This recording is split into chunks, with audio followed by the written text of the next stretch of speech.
Au troisième et dernier jour du séminaire gouvernemental, les membres du gouvernement consacraient les débats sur trois thèmes essentiels présentés pour le premier par le ministre des Affaires sociales, de la solidarité et de l'action humanitaire, Marie-Cécile Mbukimbatsa, sur la mise en œuvre des actions d'urgence humanitaire à l'heure où le Congo est confronté au phénomène d'inondation et autres catastrophes de tout genre.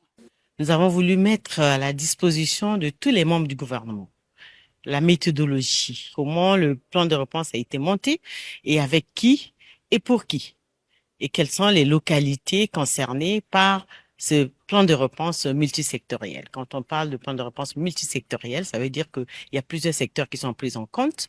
Il y a le secteur santé, le secteur éducation. Vous savez que beaucoup de nos districts sanitaires ont été endommagés avec les inondations.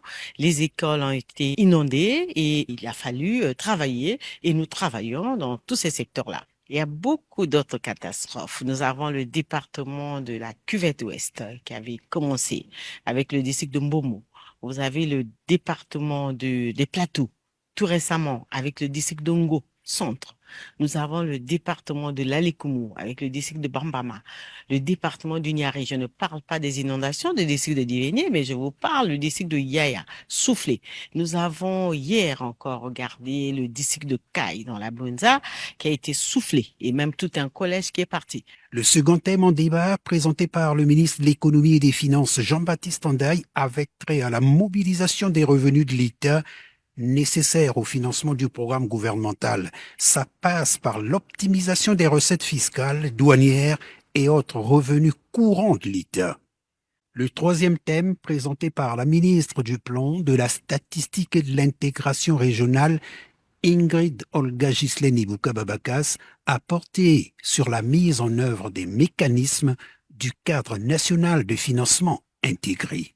Nombreux États africains sont en surendettement, c'est-à-dire que financer le développement, ça coûte très cher.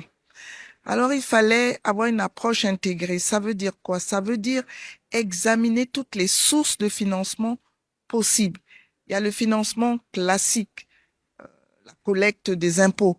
Mais il faut avoir un peu plus d'imagination et voir comment finalement trouver des ressources pour financer un développement sans que cela ne pèse directement sur les finances publiques.